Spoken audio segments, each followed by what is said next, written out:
Alors, on se retrouve pour la page 71 du fichier. Donc, voilà, 71 du fichier. Pour des problèmes. Donc, voilà ce qu'on va faire. À chaque fois, je vais expliquer le problème, d'accord? Au milieu de la vidéo, quand je dirai tu mets en pause, tu essayes de faire tout seul. Et ensuite, tu remettras lecture et je corrigerai dans la foulée.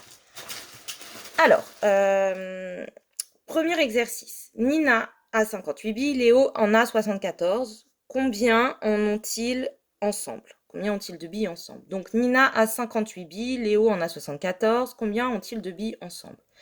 Écris en ligne l'opération qui donne le résultat. Là, en gros, ce qu'on veut savoir, c'est est-ce que tu vas mettre plus, fois ou moins entre les deux nombres. D'accord? Ensuite, vu que l'opération elle est un peu compliquée, tu vas avoir besoin de la poser, cette opération, en colonne, ici. Donc, ici, tu écris si tu fais 58 plus 74, 74 moins 58 ou 58 fois 74. Sachant qu'on te demande, dit que la petite fille a 58 billes, le petit garçon en a 74. On veut savoir combien ils en ont en tout. Ensuite, tu poses ton calcul ici. Tu écris CDU, 2 interlignes par nombre. D'accord? On écrit bien les nombres au milieu des colonnes et on trace son trait à la règle. Et ensuite, on écrit le résultat qu'on a trouvé. Voilà. Je te laisse mettre en pause. Et ensuite, tu refais lecture quand tu as fini cette partie-là. Alors, moi, j'enchaîne du coup. Donc, si on cherche à savoir combien elles ont de billes en tout, il faut faire 58 plus 74. Ici, j'écris C, D, U au milieu. Je fais attention de bien mettre mes unités dans mes unités. Mes nombres font 2 interlignes. Mes dizaines avec mes dizaines. Mon signe et je trace mon trait à la règle. À la règle, pas comme moi. Moi, je peux pas là. C'est un peu compliqué à la verticale et tenir le cahier et tout en même temps. Je suis pas très équipée pour travailler comme ça. Donc ici, 8 plus 4, 12, 2 et je retiens 1 dans mes dizaines. 5 et 1, 6. 6 et 7, c'est 6 plus 1, donc 13. Et je retiens 1 et voilà, 132. En tout, Nina et Léo ont donc 132 billes. Voilà pour la première partie du problème. Ensuite, on te demandait vérifie que dans le dessin, donc ici on a fait un dessin des billes. Nina a 58 billes et que Léo en a 74. On a des paquets de 1, 2, 3, 4, 5, encore 5, 2 fois 5, 10. Donc on a des paquets de 10. Ça va vite à compter. 10, 20, 50, 51, 52, 53, 54, 55, 56, 57, 58. D'accord? Donc ici, il n'y a pas de problème, il y a bien 58. Vérifie que Léo en a 74. 10, 20, 30, 40, 50, 60, 70 et 4, 74. Donc c'est parfait. Vérifie ton calcul en faisant apparaître le groupe de 100. Entoure quand il y a 100. 10, 20, 30, 40, 50. Et 50 et 50, ça fait 100. 10, 20, 30, 40, 50. Là, on voit bien qu'ici, il y a une valise de jetons. C'est une centaine, c'est une valise. D'accord?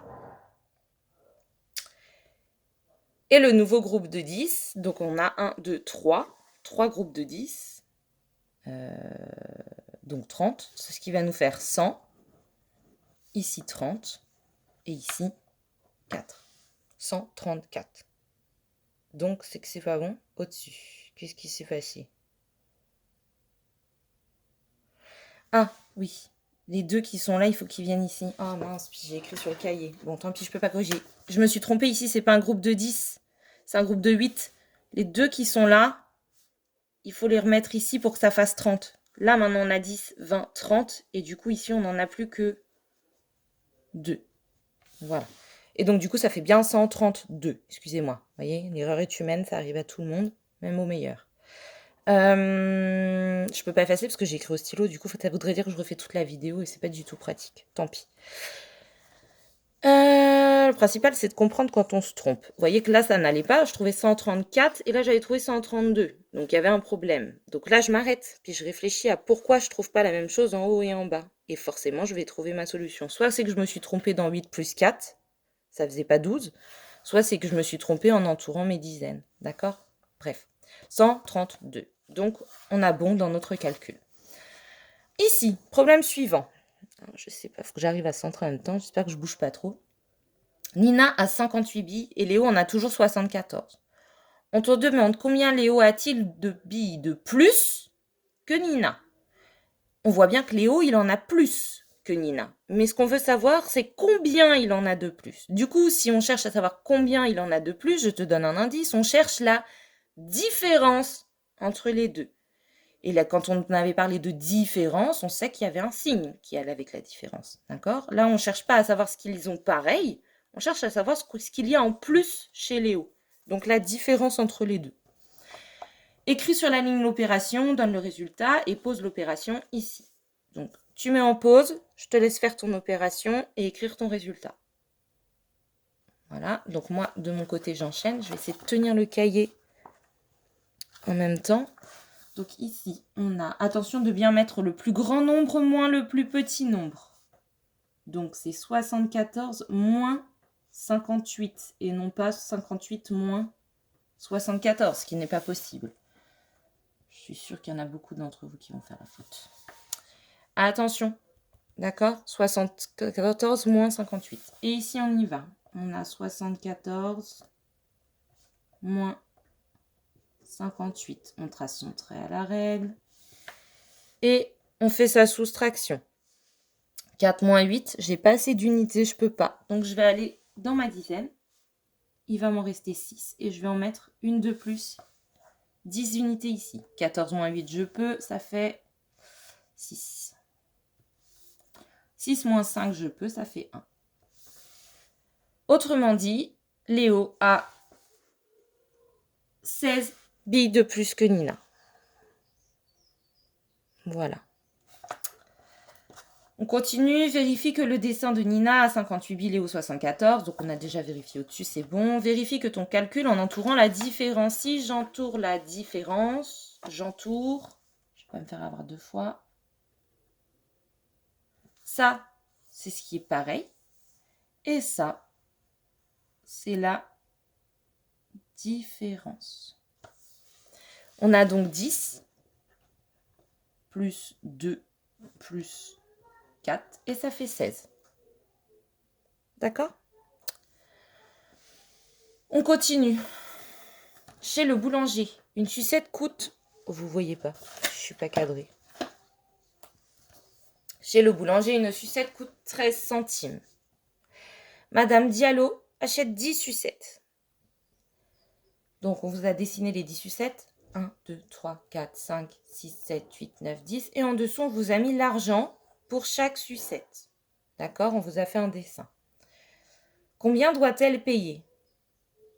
Eh bien, elle doit payer 13 centimes, encore 13 centimes, encore 13 centimes, encore 13 centimes, encore 13 centimes. Elle doit payer 13 centimes beaucoup de fois. Tout à fait. Elle doit payer 13 centimes beaucoup de fois. Donc, on te laisse écrire l'opération ici et normalement, tu sais le faire de tête.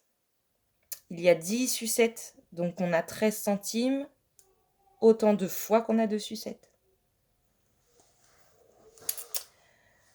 On a placé les sucettes et les pièces nécessaires, vérifiées complètes, donc c'est le dessin qui est là. Et ensuite, il faut écrire combien tu as de pièces de 10 centimes,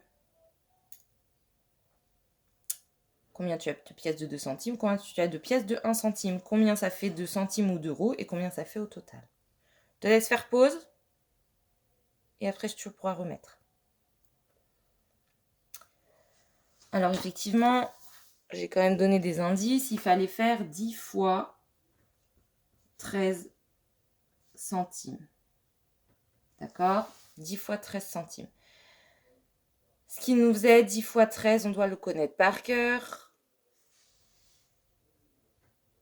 130 centimes. Elle doit donc payer 130 centimes ou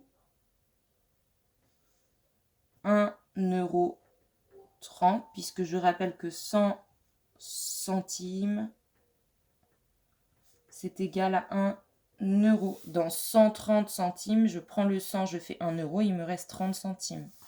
Donc 1,30 euro. Combien j'avais de pièces de 10 centimes? Bah, j'en avais 10, ce qui faisait 1 euro. Combien j'avais de pièces de 2 centimes? Bah, 10 encore, ce qui me faisait 20 centimes. Et j'avais 10 pièces de 1 centime, ce qui me faisait 10 centimes. Ce qui fait que ça me faisait 1,30 euro. 1 euro et 30 centimes. Voilà.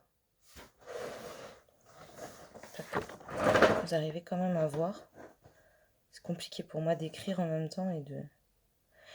Voilà pour la correction. Ensuite, prends ton équerre. Donc, tu peux prendre ton équerre. Tu peux fabriquer ton équerre. Peut-être qu'il faut que je réexplique comment on fabrique une équerre. J'ai pas de feuille là à côté de moi. Dans un prochain tuto, je vous remontrerai. Donc, fabrique une équerre ou si tu as une équerre, tu cherches tous les angles droits sur les figures. Normalement, tu tapes sur la correction. Bon, puisque je suis là, je le fais, j'en ai pour 2 minutes. On a un angle droit ici, ici, ici, ici, ici, ici, ici, là. Et celui-là, je suis pas sûre. Je pense que c'est un carré, je vois pas bien. Ouais, je pense qu'il y a 4 angles droits. Voilà. L'escargot fait le tour de la ligne B, de la figure B. Il parcourt, donc il faut que tu mesures les côtés. Et ensuite, tu feras ça, plus ça, plus ça. D'accord? J'ai pas de règles, j'ai pas tout mon... Ah, j'ai une règle. Donc, je te laisse faire pause. Tu le fais toi. Et ensuite, tu regardes si c'est bon. Donc, on avait ici 5 cm, 4 et 3. Donc là, il faut faire 5 plus 4 plus 3 égale 9. Non, n'importe quoi. 12 cm. Hop. Voilà. Et ensuite, pareil avec la figure C, on te demandait l'escargot vert, donc il fallait mesurer. Sauf que c'est un rectangle, donc je sais qu'ici, si j'ai 5, en bas aussi, j'ai 5. Et si j'ai 3 ici, ici aussi, j'ai 3. Si j'ai 3 là, j'ai 3 là. Et si j'ai 5 ici, j'ai 5 ici. C'est le rectangle qui est comme ça. Et donc, 5 et 5, 10. 10 plus 6, 16. Voilà. Combien de centimètres l'escargot a-t-il parcouru? L'escargot vert a parcouru de plus que l'escargot rouge. Eh bien, on vous demande quelle est la différence de parcours entre les deux. Il faut donc faire une soustraction et ça faisait 4 cm